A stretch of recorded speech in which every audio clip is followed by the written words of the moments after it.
पहला गुण है अदब। संतों ने कहा है अदब पहला करीना है मोहब्बत के करीनों में। प्यार के गुणों में अधिक महत्व उन्होंने अदब को किया है। रूहानियत का रास्ता इशारों का रास्ता है। जो इशारा नहीं समझ सकता वह कई बात भी नहीं समझ सकता। जो सच्चा साधक है वह हृदय से बात करता है, जवान से नहीं करता। और जब ये अदब आगे बढ़ता है तो हमें ईश्वर की नजदीकी प्राप्त होती है और इससे परमात्मा का सच्चा अदब बनता है। उसका सबसे बढ़िया अदब यह है कि एक भी क्षण हमारा हृदय परमात्मा की याद के बगैर न रहे। हर समय उसकी याद आती रहे, उसकी हजूरी रहे, उसकी आगाही रहे। ऐसा परमात्मा का डर हमसे बने। यह प्रेम का पहला गुण जिससे हम अपने प्रेम की परख कर सकते हैं। और ये पूजा का अंग है। विनय और प्रेम दोनों बहुत महत्वपूर्ण है। ఈ ప్రేమ అనేది చాలా చిన్న శబ్దం, 2.5 అక్షరాలతో ఏర్పడింది, కానీ చాలా మహత్వపూర్ణమైనది. ప్రేమ లేకుండా పరమాత్మ లభించడు. రాము హి కేవల్ ప్రేమ పియారా, జానన లేహి జో జాననహారా. ప్రేమ వలన మాత్రమే పరమాత్మను పొందవచ్చును. ప్రేమకు 5 గుణాలు ఉన్నాయి. ఈ 5 గుణాలు ఏమిటంటే, మొదటి గుణం అదబ్, విధేయత. రెండవది సిగ్గు. మూడవది విశ్వాసం. నాలుగవది సంతోషం. మరియు ఐదవది త్యాగం. ఈ 5 గుణాల వలన ప్రేమ యొక్క నిజమైన గుర్తింపు పొందవచ్చు. ఇవి ప్రేమ యొక్క గీటురాళ్ళు. ఈ 5 గుణాలతోనూ పరమాత్మ యందు మీకున్న ప్రేమను బేరీజు వేసుకుంటే, ఆ ప్రకారంగా పరమాత్మ నుండి మీకు కృపాధార ఎంత లభిస్తుందో అర్థమవుతుంది. ప్రేమ యొక్క మొదటి గుణం అదబ్ అని. ఇది ఒక విశిష్టమైన పదం, మహాత్ముల భాషలోనిది.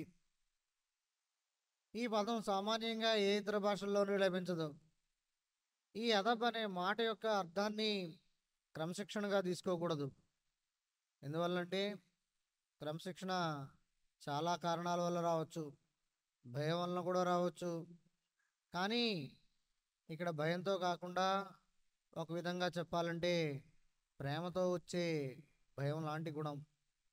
మనం ఎవరినైనా ప్రేమించేటప్పుడు వారికి బాధ కలిగి కోపం వచ్చే ఏ విధమైన పని వారి ముందు చేయకూడదు అనే భయం మనకు ఉంటుంది.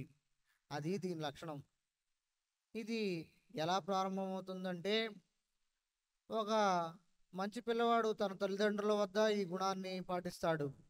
అటువంటి పిల్లవాడు ఎప్పుడూ అభివృద్ధిలోకి వస్తుంటాడు. కొంచెం పెద్దవాడై పాఠశాలలో చేరిన తర్వాత అధ్యాపకుల దగ్గర ఈ గుణాన్ని కలిగి ఉండి చక్కటి విద్యను వారి నుండి పొందగలుగుతాడు. ఇంకా పెద్దవాడైన తర్వాత ఆధ్యాత్మిక మార్గంలో ప్రవేశించి సద్గురువుల వద్ద కూడా ఈ గుణాన్ని కలిగి ఉంటాడు. అటువంటి సాధకుడు స్వప్నంలో కూడా సద్గురుదేవుని అభిష్టానికి వ్యతిరేకంగా మరియు సద్గురువుల మనసుకు ఏ విధంగానూ బాధ కలగకుండా నిరంతరం అతని మనసు ఉండాలని కోరుకుంటూ ఉంటాడు. ఇది అదబ్ అంటే. బా అదబ్ బా నసీబ్, బే అదబ్ బే నసీబ్ అని అంటారు. ఎవరైతే ఈ విధమైన భయభక్తులు కలిగి ఉంటారో వారు భాగ్యశీలురు. వారికి ఇటు ఐహికంగాను అటు పారమార్థికంగాను అన్ని రకాల కృపా ఆశీర్వాదాలు లభిస్తూ ఉంటాయి. తల్లిదండ్రుల పాదాల చెంత స్వర్గము, సద్గురు దేవుల పాదాల చెంత భగవత్ప్రాప్తి లభిస్తాయి. ఎవరైతే తల్లిదండ్రుల యందు గౌరవము భయభక్తులు కలిగి ఉంటారో వారు ఈ ప్రపంచంలో చాలా సుఖంగా ఉంటారు. మరియు ఎవరైతే వారి సద్గురువుల యందు ఈ విధమైన భయభక్తులు కలిగి ఉంటారో వారు ఈ జన్మలోనే జీవన్ముక్త స్థితిని పొందగలుగుతారు. అందువలన మహాత్ములు ప్రేమ యొక్క గుణాలన్నిటిలోనూ భయభక్తులని మొదటి గుణంగా చెప్పి అధికమైన విశేషమైన ప్రాధాన్యతనిచ్చి ఉన్నారు. ఈ ఆధ్యాత్మిక మార్గమంతా సంజ్ఞల మార్గం. సంజ్ఞను అర్థం చేసుకోలేని వారు మాటను కూడా అర్థం చేసుకోలేరు. నిజమైన సాధకుడు నోటితో మాట్లాడడు, హృదయంతోనే మాట్లాడతాడు. ఈ భయభక్తులు ఇంకా ముందుకు వెళ్ళిన తర్వాత భగవంతుని సామీప్యత లభిస్తుంది.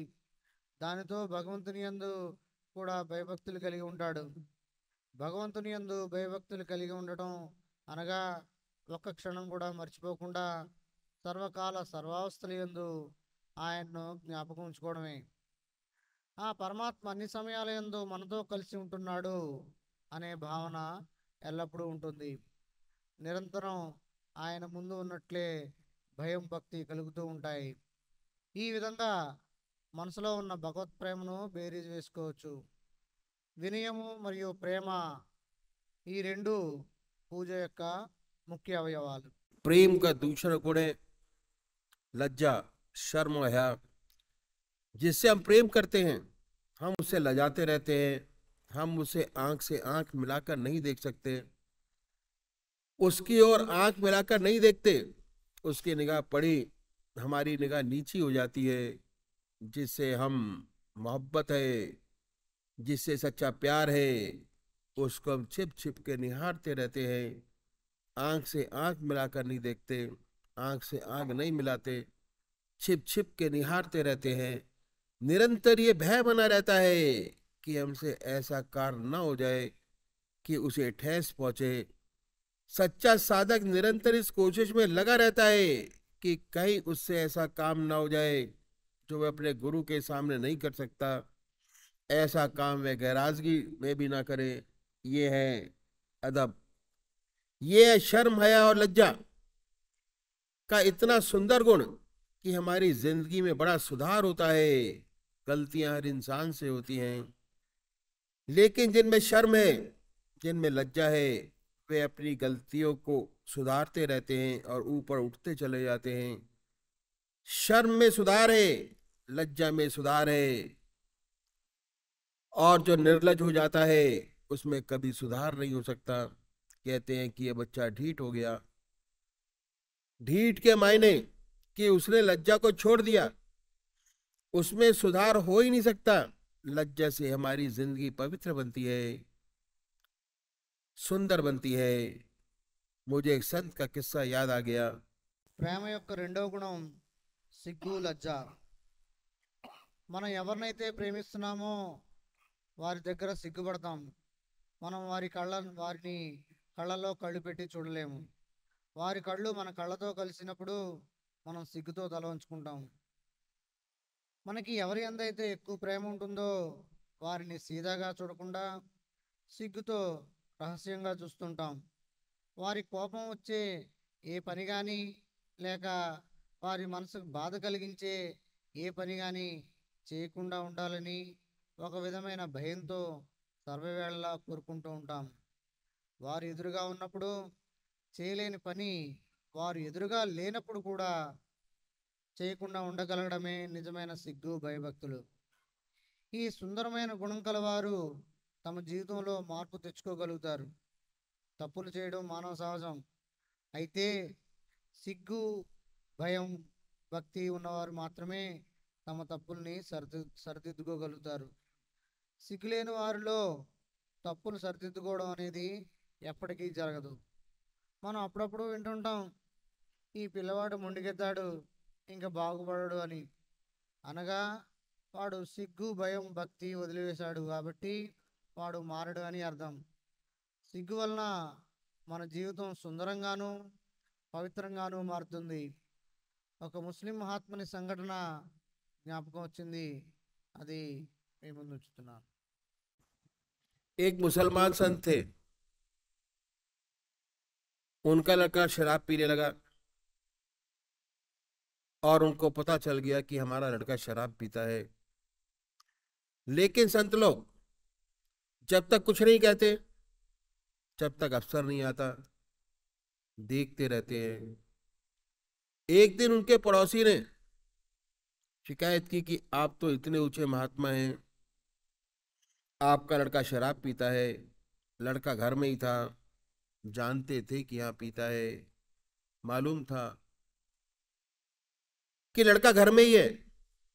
महात्मा जी ने कहा कि ऐसा हो ही नहीं सकता, मेरा लड़का और शराब, असंभव है, आपको किसी ने गलत बता दिया होगा।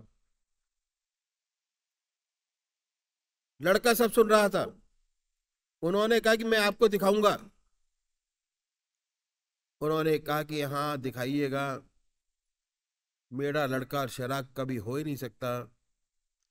उस लड़के पर इतना सुंदर प्रभाव पड़ा कि मेरे पिता को मेरे ऊपर इतना विश्वास, और मैं ऐसा नीच काम करूं। उसने वाकई में शराब पीना छोड़ दिया, शराब पीना बंद कर दिया। कुछ समय बीता, शराब नहीं छुई। एक रोज फिर उसके दोस्तों ने पकड़कर दुकान पर जबरदस्ती शराब पीने के लिए बैठा दिया। वह मजबूरन बैठ गया। पुरानी आदत थी, थोड़ा आदत का पुनरुत्थान हुआ, बैठ गया और पीने लगा।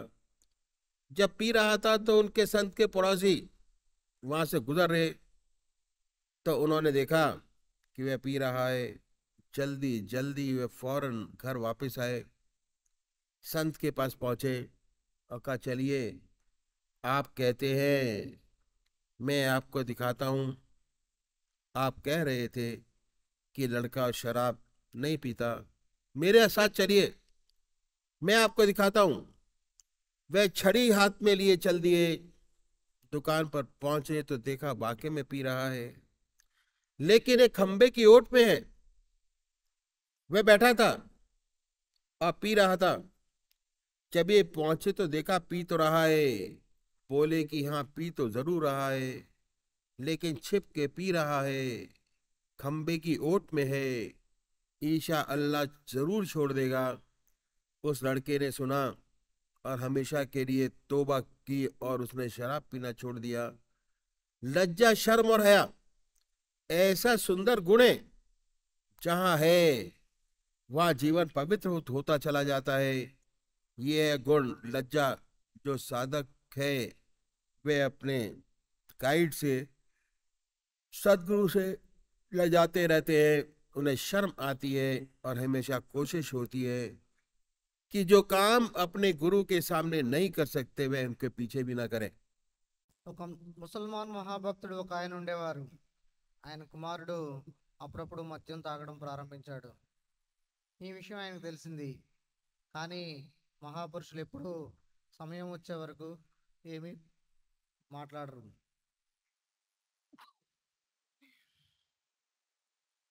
చూస్తూ ఉంటారు. ఒకరోజు వారి పొరుగింటి ఆయన వచ్చి, మీరేమో ఇంత మహాభక్తులు, మరి మీ అబ్బాయి మద్యం సేవిస్తూ ఉంటాడు అని అన్నారు. ఆ సమయంలో ఆయన కుమారుడు ఇంట్లోనే ఉన్నాడు. ఆ అబ్బాయి తాగుతూ ఉంటాడని ఆయనకి తెలుసు. అయినా ఆ మహాత్ములు వారు ఈ విధంగా అన్నారు, లేదు లేదు, ఆ విధంగా జరగదు. మా అబ్బాయి మద్యం తాగడమా, అసంభవం, మీకు ఎవరో తప్పు చెప్పి ఉంటారు. ఈ మాటలన్నీ లోపల నుంచి ఆ అబ్బాయి వింటూనే ఉన్నాడు. మరలా పొరుగింటి ఆయన, సరే నేను మీకు చూపిస్తాను అని అన్నారు. దానికి ఆ మహాత్ముల వారు, సరే చూపించండి, నా కుమారుడు ఎప్పుడూ మద్యం సేవించడు అన్నారు.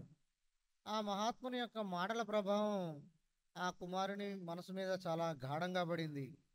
నా తండ్రికి నా మీద ఇంత ప్రగాఢ విశ్వాసం ఉండగా నేను ఇంత నీచమైన పని చేయడమా అనుకుని తాగడం మానేశాడు. ఈ విధంగా 1.5 సంవత్సరాలు గడిచాయి. మరలా మద్యం ముట్టుకోలేదు. కానీ ఒకరోజు అతని స్నేహితులు బలవంతంగా మద్యం తాగడానికి కూర్చోబెట్టారు. గత్యంతరం లేక ఆ అబ్బాయి కూర్చుండిపోయాడు. పాత అలవాటు వాతావరణం వల్ల పునరుద్ధరింపబడింది. దానితో తాగడం మొదలుపెట్టాడు. సరిగ్గా అదే సమయానికి మహాత్ముల వారి పొరుగింటి ఆయన ఆ దారిని వెళుతూ ఆ అబ్బాయి తాగడం చూసి వెంటనే ఆ మహాత్ముల వారి ఇంటికి వెళ్ళి, నడవండి, నేను మీకు చూపిస్తాను, మీ అబ్బాయి తాగడని చెప్తుంటారు కదా, నాతో రండి, చూపిస్తాను అని అన్నాడు. దానిపై ఆ మహాత్ముడు ఒక కర్ర చేత్తో పట్టుకుని ఆయనతో కలిసి బయలుదేరాడు. దుకాణం వద్ద చేరి చూడగా వారి అబ్బాయి నిజంగానే తాగుతున్నాడు. కానీ ఒక స్తంభం వెనకాల క్రీనీడలో కూర్చొని తాగుతున్నాడు. ఎప్పుడైతే ఈ మహాత్ముల వారు అక్కడికి చేరి వారి అబ్బాయి తాగడం చూశారో ఈ విధంగా అన్నారు, అవును నిజంగానే తాగుతున్నాడు, కానీ స్తంభం చాటు నుంచి తాగుతున్నాడు, అల్లా దయ వలన వదిలివేయగలుగుతాడు. ఈ మాటలు ఆయన కుమారుడు విని పశ్చాత్తాపడి శాశ్వతంగా తాగడం మానివేశాడు. ఈ సిగ్గు విధేయత ఎంతటి సుందరమైన గుణాలు అంటే అవి ఉన్న చోట దిద్దుబాటు ఉంటుంది, జీవితం పవిత్రమవుతుంది. ఇది సిగ్గు యొక్క గుణం. ఇటువంటి సిగ్గు కలిగిన సాధకుడు తన గురువు వద్ద ఎప్పుడు సిగ్గుపడుతూ ఉంటాడు. ఏ పనైతే గురువు ఎదుట చేయడానికి సిగ్గుగా భావిస్తాడో ఆ పనిని గురువు దగ్గర లేనప్పుడు కూడా చేయడానికి నిరంతరం సిగ్గుపడుతూ ఆ పని చేయకుండా ఉండే ప్రయత్నంలో ఉంటాడు. प्रेम का तीसरा गुण है विश्वास। जिससे हम प्यार करते हैं उस पर में थोड़ा विश्वास तो होता ही है कि यहाँ आए हैं, कम से कम इतना विश्वास लेकर तो आए हैं कि हमारा समय खराब नहीं होगा, भगवान की चर्चा होगी, कुछ ना कुछ फायदा होगा। अगर इतना विश्वास लेकर आए तो जरूर फायदा होगा। यह विश्वास हमेशा अनुभव से होता है। अंधविश्वास खराब चीज है, गड्ढे में गिराने वाला है। अंधविश्वास कभी नहीं करना चाहिए। इसके माने ये नहीं कि हम अपने को इतना संकुचित बना ले कि सच्ची बात को भी न माने। अपनी बुद्धि को खुला रखिए और जिस बात को आत्मा माने उसे कबूल करिए और उस पर हमेशा चलिए। धीरे धीरे हमारा विश्वास बढ़ता है, हम अभ्यास करते हैं, धीरे धीरे हमें अनुभव होता है, धीरे धीरे हम अपनी आत्मा का ज्ञान होता है, धीरे धीरे हम परमात्मा की ओर बढ़ते हैं और उसकी लीला को देखते हैं। एक दिन ऐसा आता है कि हम उन पर पूर्ण विश्वास हो जाता है और हम अपने को उस परमात्मा को पूरी तरह निछावर कर देते हैं, छोड़ देते हैं। ये विश्वास होना बहुत आवश्यक है। सबसे पहले अपने तरीके पर विश्वास होना चाहिए कि जो तरीका परमात्मा का पाने के लिए हमने अपनाया है वह ठीक और सच्चा है। बहुत सोच समझकर उसमें कदम रखें। जब धीरे धीरे में विश्वास हो जाता है कि मेरा रास्ता ठीक है, मेरा हृदय निरंतर उस प्रभु की याद में डूबा रहता है, सुख में भी उसकी याद है, दुख में भी उसकी याद है, और कोई समय ऐसा नहीं रहता जब हमें उसकी याद न रहती हो। ऐसी स्थिति पैदा हो जाती है। हमें विश्वास हो जाता है कि जब ईश्वर चाहेगा तो अंत समय में भी उसकी याद नहीं छूटेगी। चिंतन और ये विश्वास है जो पार लगाता है। जब मौत का धक्का आता है तो बड़ी बड़ी तपस्याएं धरी की धरी रह जाती है, शरीर कमजोर हो जाता है, मन भी कमजोर हो जाता है। ऐसा विश्वास, ऐसी आत्मिक अनुभव यदि जिंदगी में हो जाते हैं, उनसे विश्वास दृढ़ हो जाता है और वह अंत समय में काम आता है।